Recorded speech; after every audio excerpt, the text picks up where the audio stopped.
Hi.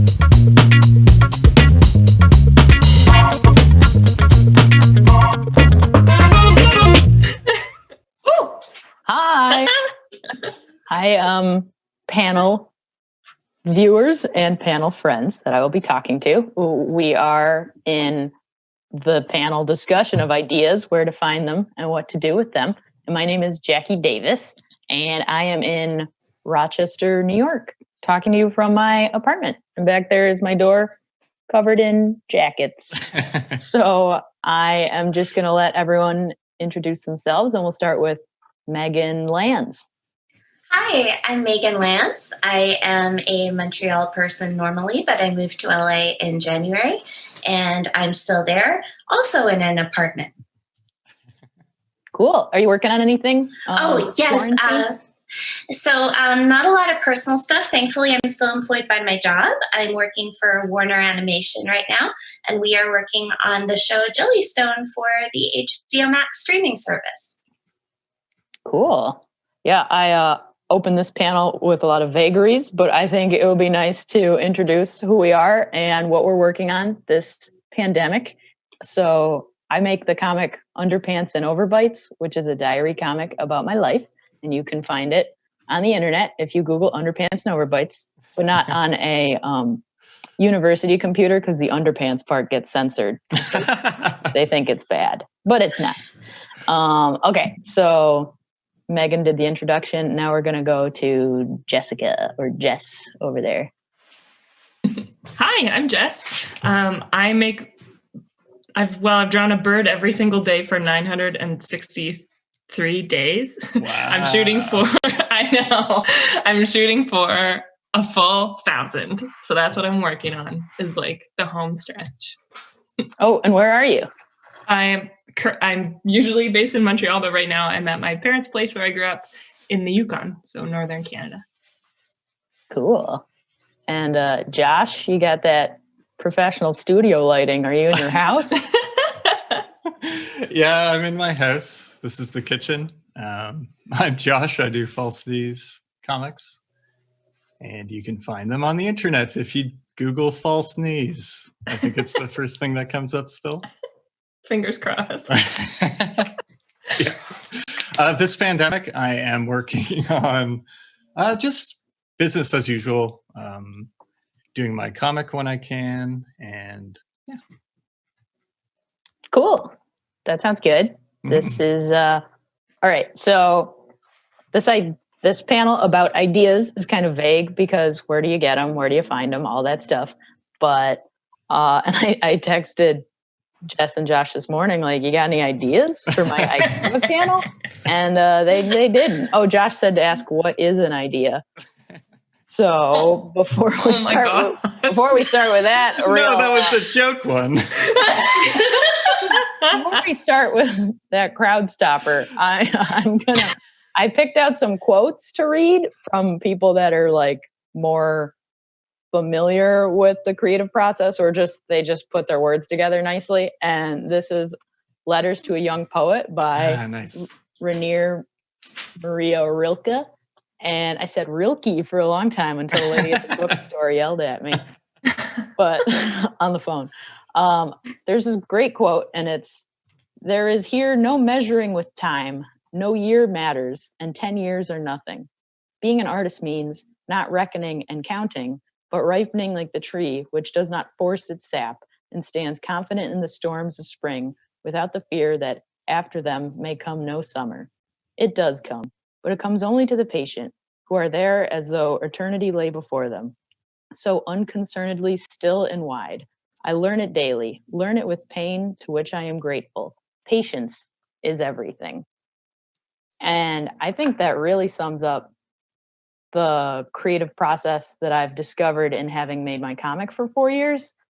And I think patience and I still have a very tenuous relationship. Sometimes I'm just ready to let the whole world in and guide me, and other times I'm just trying to solve everything and smashing my head into a wall.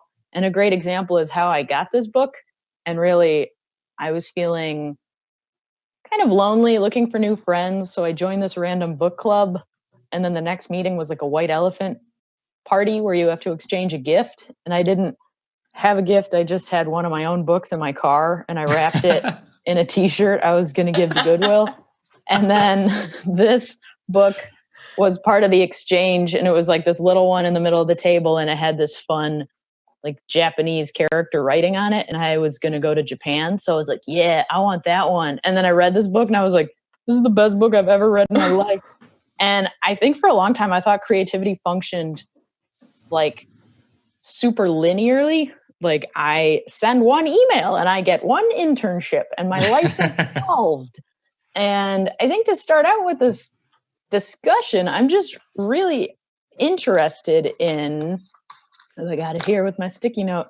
Oh, since making your comics, how's your relationship with like patience and failure and walls changed? So we can start with anyone, if anyone has any ideas. And if not, I can keep talking because I have lots of notes over here.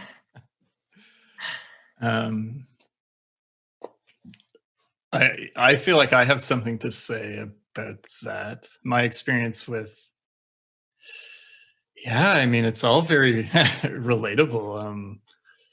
Having to deal with having walls and realizing that it's really part of the process is to give things time. You can't really, it's incredibly obvious to me right now because my girlfriend is living at home 24/7 with me, and she has a regular job and with like set hours. So I feel like I have to also have set hours, but it's really hard to be creative at like a specific time. You know? So a lot of it is to do with patience and to wait for the inspiration and the ideas to come at you. But you have to have time set aside for it. You just can't turn it on necessarily. I don't know. Right. You're not going to like spontaneously go for a jog. But if you have like 9 to 10 a.m. slated for a jog, like one day you might go. Yeah, sure. It's a weak metaphor, but I'm trying. Have you started up jogging? Sometimes I just walk, but I think that's a start. But As fast as we go. it is really hard to kind of plan something that can't be planned for. That's like the paradox of finding ideas, because you don't just find them laying around. You have to look for them, but then you also can't like look too hard.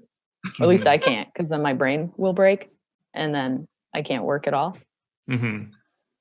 I think like something that I've learned in the last like 900 days of doing something every single friggin' day is that like sometimes like you just kind of have to sit somewhere and like or walk or like do something and wait for it to come to you and then catch it. Yeah. That's really useful. But if you can't, I think like I've still had to do it every day anyway, with or without an idea, which has been really challenging. But it's also showed me that like generating ideas is sort of it's like a skill that you can cultivate. And like, let me just say, like, not all ideas are good ideas, but I don't know, like the practice of acting on them anyway helps you sort of shape ideas. I mean, after 900 days, I'm still not super good at it. It's been an interesting exercise for sure. Jess, do you feel this feeling when you have a good idea versus like you're like I can tell. Yeah, I'm like, oh, this is going to be good. And I can always tell. But like sometimes I can't tell, like I'll be really excited about an idea, but it'll end up being like people don't get as excited about my good ideas sometimes, or people like my bad ideas. Like I'm not a very good maybe judge of which ideas are good, which I think is healthy to realize. Is that like, I don't know. Yeah, not being the best judge of that.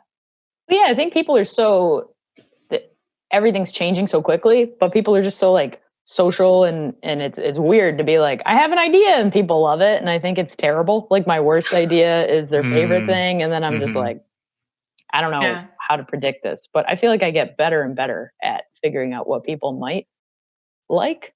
And I think like social media is its own thing. Like some of my best ideas are the simplest, the most relatable on social media, because people are just sort of scrolling. Like when I'm scrolling, I just want to be able to get it. I don't want to have to really read it.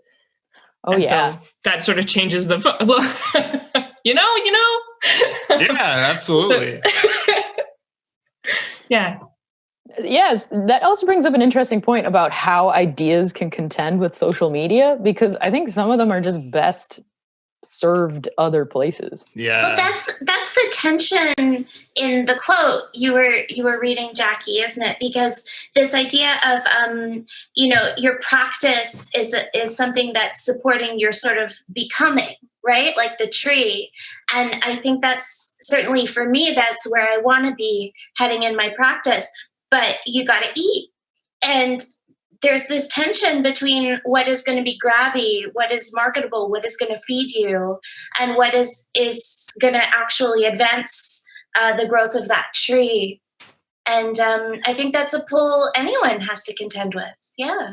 Mm-hmm. Yeah, that's a great point. Because like, how do you strike that balance? And for me, starting my comic, I just didn't make money for like 2 years as just making art for free and sending it to the internet and being like, am I enough? And then the internet's like, maybe. And I'm like, okay, let me apologize again. But yeah, you have to eat. So I don't know, got to find the good ideas that serve yourself and the people reading it, I guess. I mean, for me, I think I differ from the rest of the panel because I've really negotiated that by having jobs that are not my comics. I've worked in animation for 5 or 6 years now. I do publishing work, illustration that is not my comics. And that's one way to contend with it, right? I certainly don't make as many comics as I would if I weren't doing those things. But it really gives me the time to sort of grow them at their own rate.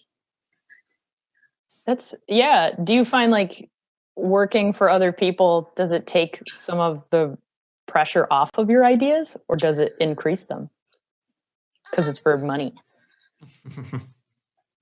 Sort of both and neither. I'm actually in kind of an interesting place with regards to this. I used to do a lot of autobio stuff, a lot of it for the nib, a lot of it for free. I never really worked for print. It was mostly like online.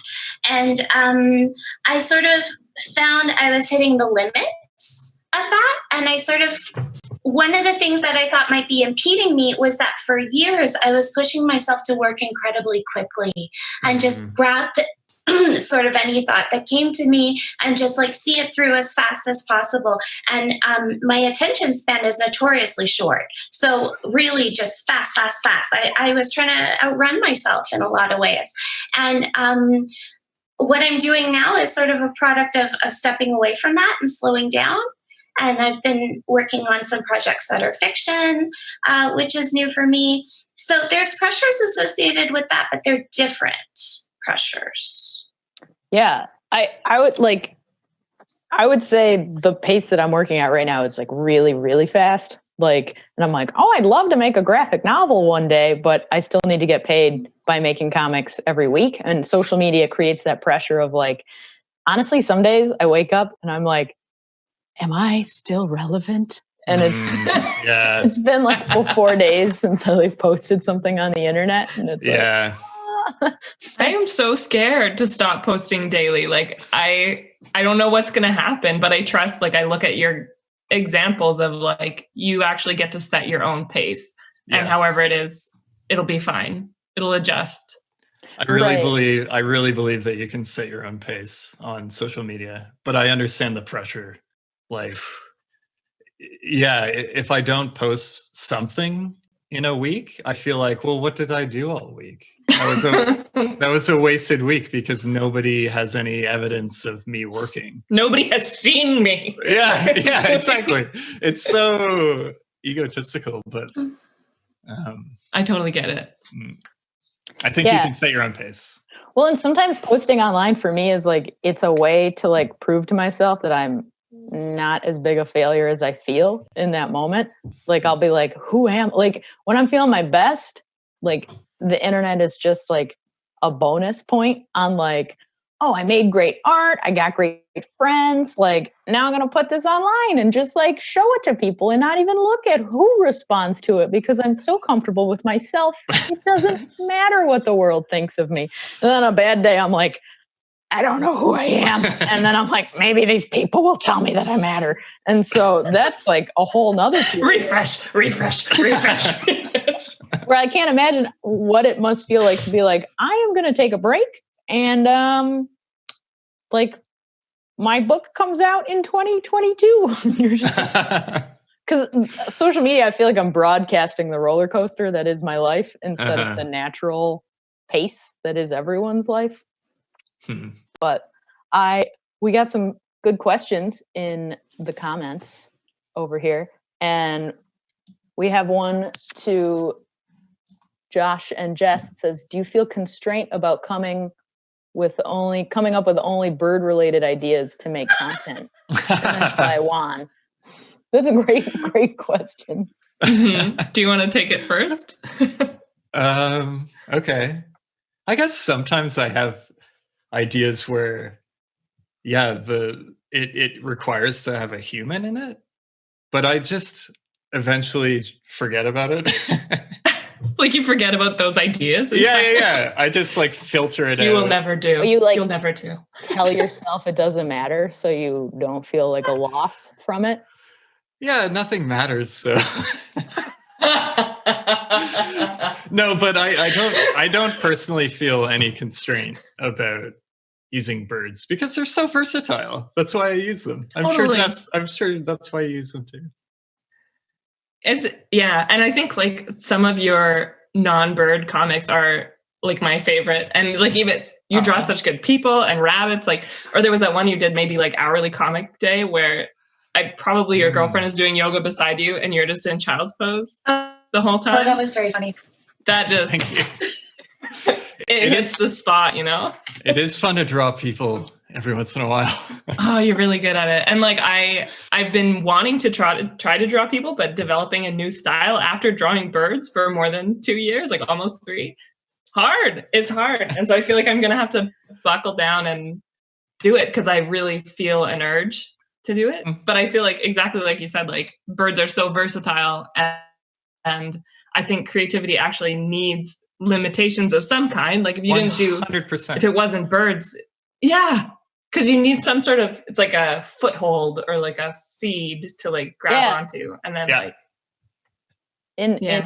it's called like an enabling constraint, which is oh my god, that's the box that you work inside of.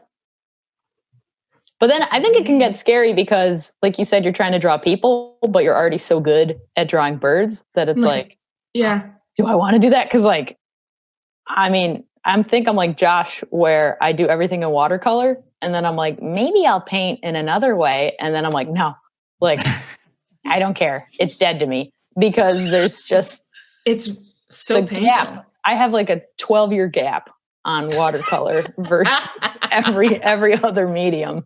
Digital, no way. Like I can't. Like it's like. Do you mean that you'll have to go into hiding for 12 years to perfect your?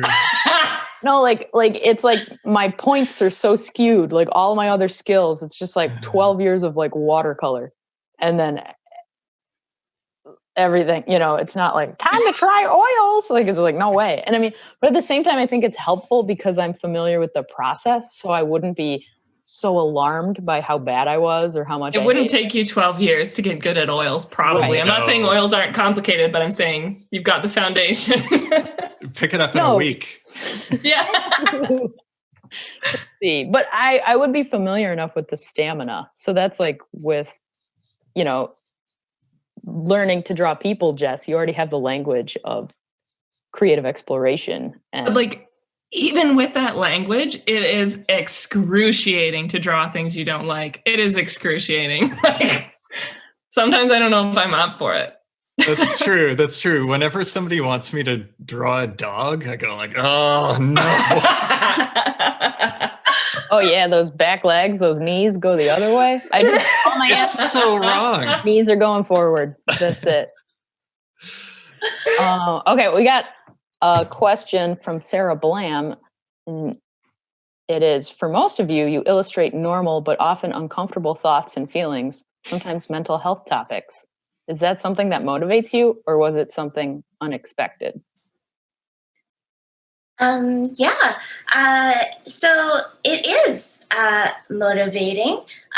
Back when I was doing more of these diary comics, a lot of them did pertain to my depression and sort of body image concerns and stuff like that.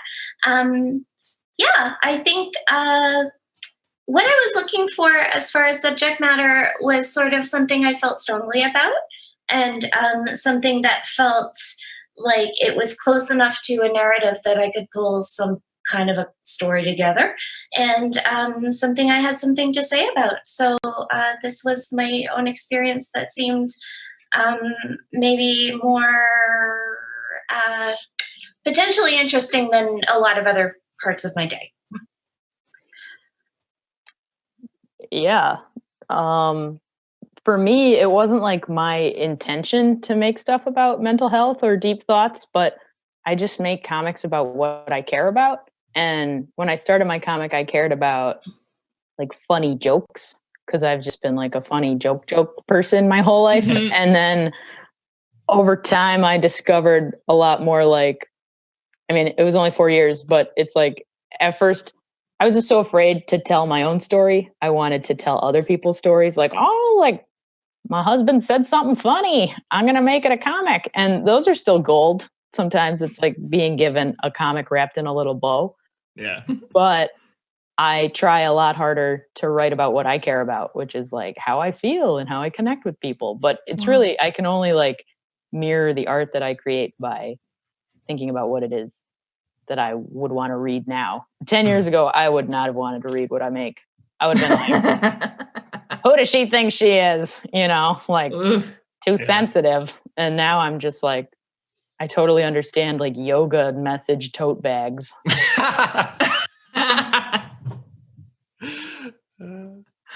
Yeah, I think it's very natural to want to tap into tap into comedy a little bit, but then the next week you might feel like tapping into some deeper concepts, and it's just the way that your mind works. Like it's tracking kind of your weekly emotions. So yeah, it feels very natural to me to pick from different, I guess, genres of feelings. Yeah, it's just like being human. And I think a lot of people want it to fit in a box. Like, do you make funny stuff or do you make sad stuff? And it's like, I made a comic about how I like cared so much about what other people thought and kind of lived to serve them. And then I made another comic about being a jerk. And then somebody commented like, well, which one is it? as if there was like one answer to my very being. So yeah, Josh, it's the roller coaster of being alive. It's like whatever comes out, whatever I need to make to help me feel better is what I'm going to make in that moment. That's super interesting. I think like when I started Bird Strips, I was like, I just had been laid off. I'd just been evicted. I just started a trip around the world. Like I had basically just cut off everything. And what I'm about to say is pretty unhealthy, but the internet was like almost my only friend. Like it was like, so that's where my voice came from, I think, was like talking to the people on the internet as if, like just talking to strangers as if they were here with me. And like, it became over time a tool to like process these insights and like this sort of grief that I didn't expect to feel from like, buy home, like buy friends, buy everything, buy job, buy career. And then it just became a really interesting and useful tool for processing. Just as like, I don't know, a normal person. Like I feel like art is for everybody. And I feel like everybody could use it to process and how useful it is, I feel like. Yeah. And you share what you're feeling, and you happen to be very good at sharing it visually. And not everybody is good visually. So like the people that are feeling the same things that you're feeling see your artwork and they feel like they're not alone anymore, and it's wonderful. Like that's how it works. The internet, I totally relate. The internet was my friend too when I was just first starting False Knees. I wasn't evicted. That sounds. I think we have a different experience there, but Yeah, I try to ask myself, like, if I care about, or I tell myself if I care about it, I think other people will. Which is so much more important than making art that I think other people will care about that I don't care about. yeah. Like, Right. And I think, and this maybe speaks more broadly to like, where do ideas come from? Especially when you're first starting or when you're first restarting. I mean, how many times do any of us restart? Anything you feel the pull to make, if it's in you to make, for goodness sake, make it. That's where the ideas are.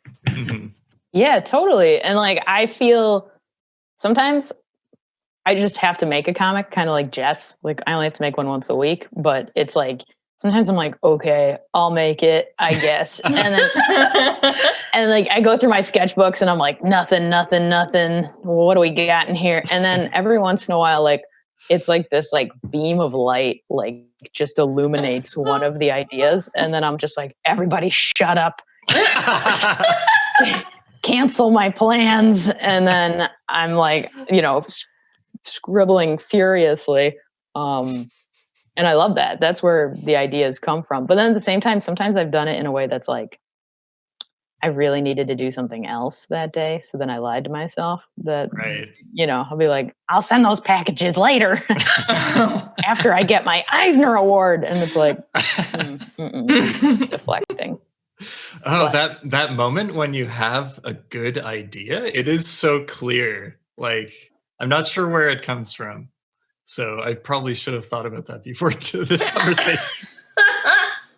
No, maybe it just came to you right now with all that clarity. All right, we have, I had a quote picked out that really follows the idea of the daily life. And Jess, you were saying, like, if you have art, or if you just make art about your life. And it's also from Rilke, and it says, if your daily life seems poor, do not blame it. Blame yourself that you are not poet enough to call forth its riches. I love that line. Oof. Yeah, that's a burn for sure. Yeah, sick burn from like the letter of 1903. Yeah. Jeez. I had a hard time getting through that book because the ideas were so like kind of, you just want to like sit and like like recover. Like Josh, you made a comic about one of the lines where it's like you say the line, it was like if something about like if you couldn't live without writing, then don't write or something. Or like ask yourself, could you live without it? And if you couldn't, or if you could, then then don't. Yeah. I don't know. And then your face in the next panel was just like it is very harsh. But I think there's truth in there too. It's about following your passion, I guess, which that whole idea has it goes through popularity, and like sometimes everybody's telling you to follow your passion, and sometimes I think right now people are kind of thinking that that's not always the best idea, but to follow your passion. Yeah, I don't know. I'm not going to talk about somebody else's opinion. No, but I think that it is really hard because like even like a few weeks ago, I was like, Pat, like my comic is really, it's like real. Like people read it and stuff and they care about it. And he was just like, yeah, not gonna lie, a few years ago, I was really wondering. And that's like my husband. And he was like, and I mean, he like believed in me, but he was saying more like, I was like, I'm never taking commissions. I'm never working for anyone else. I'm only going to make what I make. And Pat's like, dude, no way. But how do you tell the difference between like the idea that is like really going to take off. Like people doubt all of the new ideas anyway. And so how can you tell like the good ones from the bad ones? And I don't think there really are bad ones. I mean, there's certainly some that you could spend a lot of time on that might not have a lot of payoff, but I like this idea of like nothing is wasted. Mm-hmm. Yeah. Yeah, it's true. I don't believe that it's very difficult to come up with ideas. I mean, you can come up with several ideas for like half funny comics in a day, but to actually go through the process of making them, it's a completely other different topic. Like it takes a lot of work to see an idea through, depending on how much effort you put into it, I guess. But if you really want to see an idea through, I believe that does take a bit of effort on your part, usually, sometimes a lot. A bit of effort. Yeah, it's so hard. Well, and it's really hard because it's almost like it's like a scientific test where at every step you have to ask yourself, is this still worth it? And so it has to be good enough to make it to the end. And I think that's why so many people don't finish things completely. But in finishing them, I have learned so much more about them. But it's also hard to say, like, I probably have 1,000 unfinished things. And if I were to be like, I need to finish things, otherwise I'm a failure, then I would never succeed again because all those ideas are terrible or like they're dead to me. And so when do I finish them and when do I follow through? And that's one of the hardest questions to ask myself. I like the idea that there's a graveyard of ideas. Like sometimes, and you put it to bed. Like you put it in its coffin and bury it 6 feet. And then sometimes you go back out there with the shovel 6 months later. No, but you do. Like so often you generate an idea or like a germ of something that you yourself are not ready for as a maker. Yeah. And then when you dredge it up, it has sort of either a different context or you have a different take on it or you're just, your skills are better up to the task. Like there's just so many circumstances. Never throw anything out. Yeah, I took I more like watched Neil Gaiman teach a masterclass, and then I like didn't do any of the assignments. but he said it's like a compost pile where you're just writing down everything, and also this technique of like smash and grab, where now I just have so many like, and I mean that doesn't really work with compost because your compost would be like really sharp and dangerous. But it's this idea of like all of your ideas come full circle, even if they're buried like 10 feet underground, then like a flower will grow on top of it. And that's one way to like wait for it. And then another way is like, just opening my sketchbooks and being like, this could work, this couldn't work, this stinks. Like, and I opened a book today to a comic I'd forgotten about. And I was like, oh my gosh, this is my next comic that I'm going to make. And so it all goes somewhere. Like, don't throw it out. Or like, I feel like I used to just like burn past versions of myself to the ground. And be like, that was stupid, Jackie. Now we're back to smart, Jackie. I appreciate that you rescued the metaphor of the cemetery by having flowers growing out of it. Bodies can decompose too. That's a good point, Jackie. Oh, you mean like myself? Who I bury in the ground? Time to go, dumb Jackie. Smart Jackie's taking over now.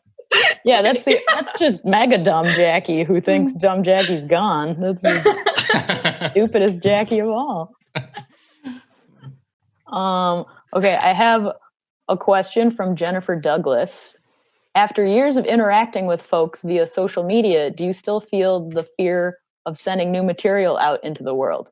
Just wondering if the performance anxiety part of creating ever really goes away. LOL. LOL.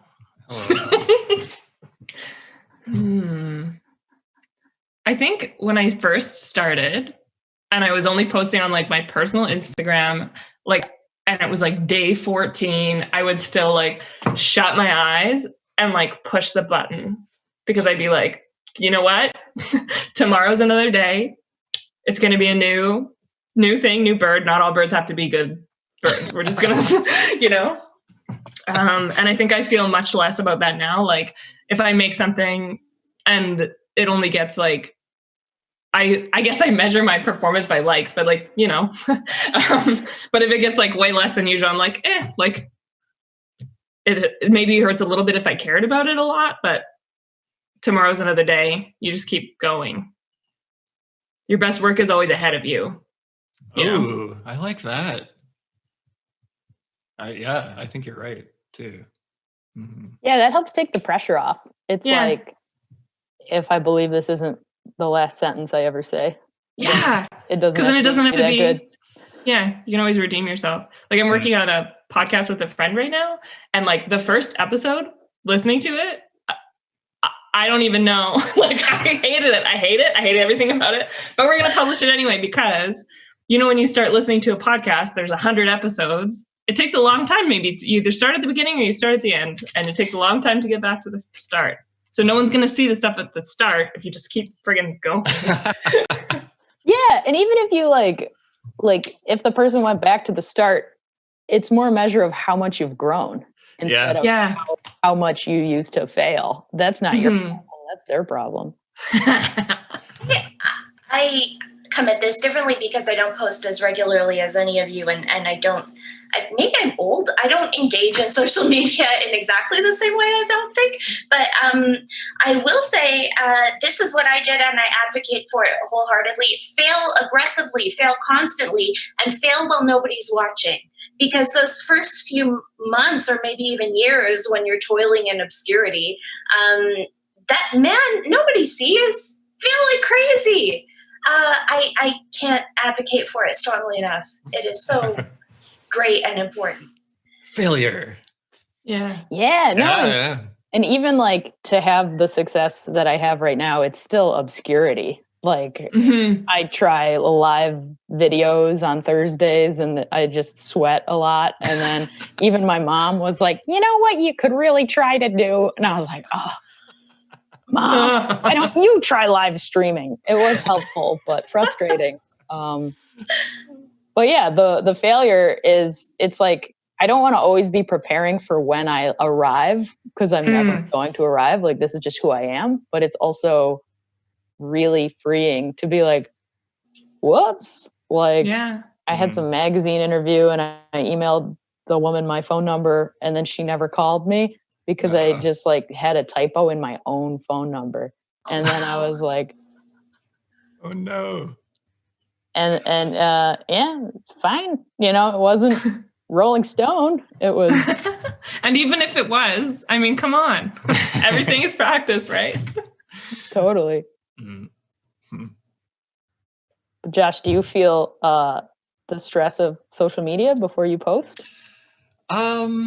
No, I think a lot of that has sort of washed away finally, which is good news. I don't think I care very much about what people think anymore, which is very, very freeing. Wow. That's beautiful. Yeah, I think it's just, tell us your secrets. It's just a mindset that you have to like, yeah, people won't like your stuff always, right? But like, who cares? Oh my God. The first time you get the comment that you that you've always wanted to avoid. Like the first time someone says that they don't like it. Oh, it still hurts. It still feels like shit. Those people are terrible. Like, I don't know why you would ever say anything bad about something on the internet. What is there to gain? I don't know. Yeah, I still feel like crap when that happens. But I'll just delete it. Like, it doesn't matter. And then you can move on. Yeah, you move on. Yeah, and like the internet can only hurt you when you're on the internet. Yeah. Us cartoonists and illustrators can, just be obscure citizens the most of the time. We don't have to face crowds of pitchfork, I don't know, wielding. Anyway. Oh, and like I care some days more and some days less, and that's just kind of depending on how it is that I'm feeling like I said, but I also try to not take things personally, and that's really helped as I progress as an artist, because like part of my job is to not be liked by everyone. And that's fine. Like, I'm not into motorcycle culture, but they're not catering to me, And so, I mean, it's fine. I haven't explored it enough. I don't want to offend the internet. Sounds like it's not fine. I've got a lot to work out. Okay. Yeah. No, but like underpants and overbites is not for everybody. And that's okay. Like if it was, then I wouldn't be saying who I am. Then you wouldn't know me as a person. If it was for everybody, then it's kind of for nobody. That's interesting. I wonder, Meghan, like what it's like, because you work on like animation and stuff, like what it's like to sort of toil away at something, and then eventually there's like this big release of what you've made into the world, but like until then maybe there hasn't been a lot of feedback, or like what that is like. So that's actually a good question, because like right now that I'm posting less, my sort of general practice has become that. With animation, it's easier because I have coworkers, and we all, can remind each other that we're great, and that's important. But comics is very solitary, as I'm sure you all know. You really keep your head down, and I think that's why this social media ecosystem can be so rewarding, because that's the only people that look in over your shoulder and say, "Hey, good job, bud." Wow. So I get that. I didn't feel good when I felt more beholden to that machine. Not to speak ill of the machine, I didn't like where my work was going. That was really it. So I'm hoping to eventually, God willing, make another comic. And when I do, it will be a case of nothing, and then, I hope. Will I be relevant then? Will anybody care? Probably not. I don't know. But it's not a referendum on who I am. It's not a referendum on my body of work writ large. I have done things before. I'll do things again. And just got to keep your head down and keep it moving. Yeah, on that note, Eva Senecal says, this isn't a question, but I just wanted to say, hello, Meghan. I love you, and I'm so proud of you. Eva is one of my pals from back home, and one of my most dedicated friends and supporters. Eva, I love you. I hope you're doing great. Thank you for checking in. You're a doll. All right, and then we have a question from, where did it go? Rosie Mango, is it easier to develop someone else's idea or your own? Mm-hmm. I know how I feel, but how do you feel? Kick us off. I would say I'm one of like the most stubborn people ever, and I can only develop my own ideas, and I don't want to hear. I can't even do commissions anymore because they bring me such creative pain. Oh, Jackie, I'm the same way. People want me to just draw like them and their partner and their poodle, and it's in my style, watercolored, however I want, whenever I want. And then like I'm always like, sure. And then it just haunts me in my little mental attic. And then it brings me so much more pain than writing like a 10-page panel about my most traumatic childhood memory or something. I don't know why. I can't do it. So I can't do it anymore. And that's like level 1. That's not even like illustrate a children's book for a different. I just can't do it. But no, go on. I would say it's easier to deal with other people's ideas. I do a lot of that. It's that thing about constraints, right? I think for me, and maybe for a lot of us, when I stop resisting constraints, that's where I really flourish. You sort of find your way around, and I find with other people's ideas, it's easier for me to see it as a problem-solving exercise, and that's really rewarding to me. There is a level of separation I could see with other ideas instead of it takes a lot of effort to own all of my art and it's about myself and it's by myself and it's, you know, it's edited by some friends sometimes, but it's mostly, it's pretty scary to, I don't get to view anything through like a two-way mirror or some other, you know, kaleidoscope metaphor that isn't functioning well in this moment. But Josh, throw it to you. What was the question? Oh, is it easier to work on your own ideas or someone else's? Right. Yeah, no, I'm the same way, Jackie. I have a really, really difficult time working other people's ideas. Because I'll have very strong opinions about them. And if people want me to turn it another way, it's very abrasive to me. Like I'll want to take a project a certain direction. And if I can't, then I'm like, well, what's the point? Damn it. If it's not 100%, it might as well be 0. But I think things would be different if I was in a different situation. Like I'm very fortunate to be able to mostly do my own ideas and get away with that. If I did have to collaborate more with other people, I think it's just a different way of thinking about it. I think you could, get into that mindset pretty easily. Yeah, because I really like, as an independent comic artist, it's like I have an island and then other comic artists have other islands. And then I like when we like, you know, meet up on a pontoon boat and hang out, or I could show them around my island, but I'm definitely not like, tell me what to do with this project. Like it just doesn't quite fit. What about you, Jess? I think my biggest problem with other people's ideas, I have 2 problems.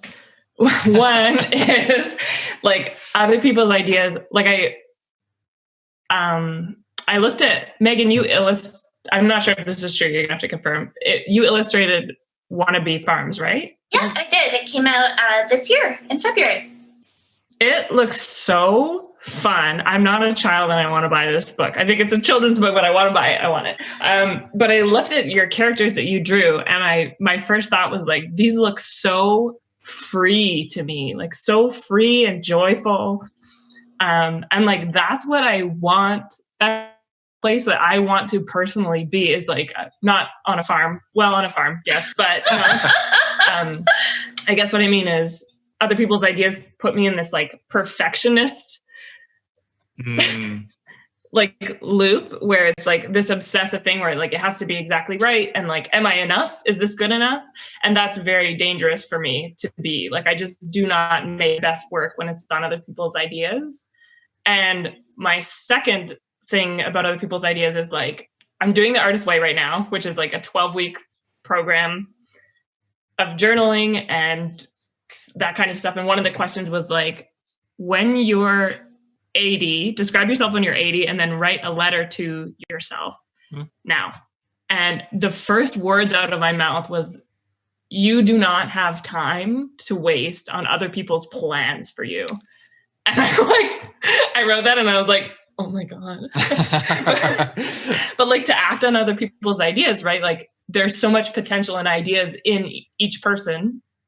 And we almost have a responsibility to carry them out. I mean, responsibility might be too strong, but like, I want to work on my own ideas and I don't have time in my life to do anything else. I don't know. So that's my thoughts on other people's ideas. I wish I could. And also I don't. Right. Like I wish I was a different person, but I'm not. So I don't wish that. But we are. This is what I got. This is what I'm working with.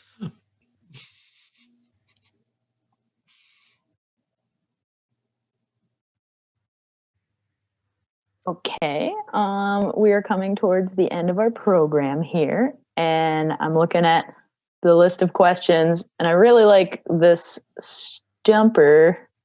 I can't find it right now, but it just was basically, why is art important? Wow. And they say, I always need answers to that question because I'm always unsure. That's by Leah. It's like an E with the thing on top. Leah Monty. I'm sorry, Leah. Why do you think art is important? So I think about that a lot, particularly doing commercial art. I worry kind of about the utility even of what I do. I don't have an answer for that. I will say there's something in me that tells me to do it. There's something in all of you that tells you to do it. Arguably, it separates us from the animals. What else are you going to do? I like that. What else are you going to do? Yeah. I have a similar answer. I think it's in us. We feel obliged to do it. We get satisfaction out of it. It's a way of expressing oneself. And also, like I was saying earlier, not everybody has the same ability to do visual art or whatever kind of art. Like, I don't listen to my own music. I listen to musicians' music because they do a good job of it. And they can express feelings and stories, and it's wonderful, and it's a way of sharing.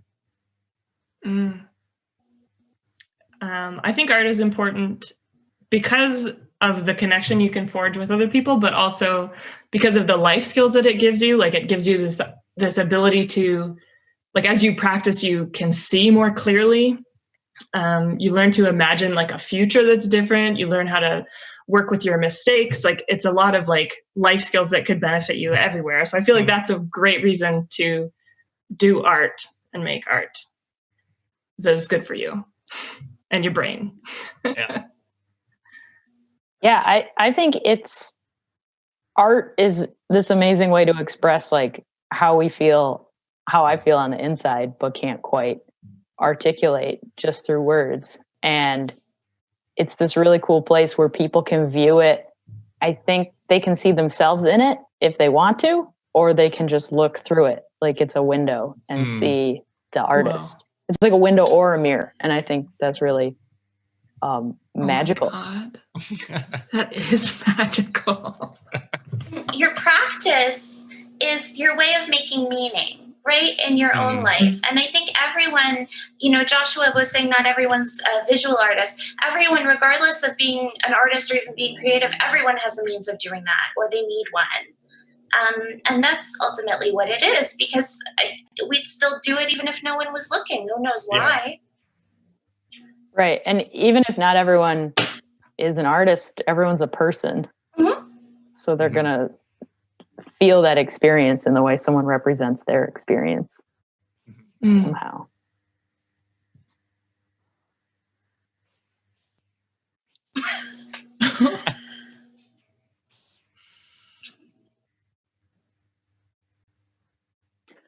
All right, we are wrapping up the show. So I would just like to thank everyone for being here. And you can find my work at underpantsandoverbites.com. Don't stay there long because it's a bad website, but it'll point you where you need to go, or just go straight to Instagram. Thanks so much. Anyone else? You can find, sorry. Hi, my name is Meghan Lands. You can find me online at Meghan Lands on Instagram and Twitter. My website is meghanlands.com, meghanlands.com. Bye.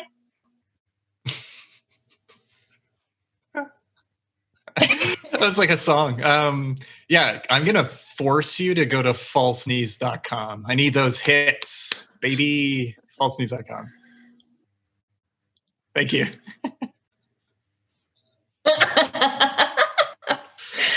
I'm Jess. You can find me on all social at birdstrips. Thanks.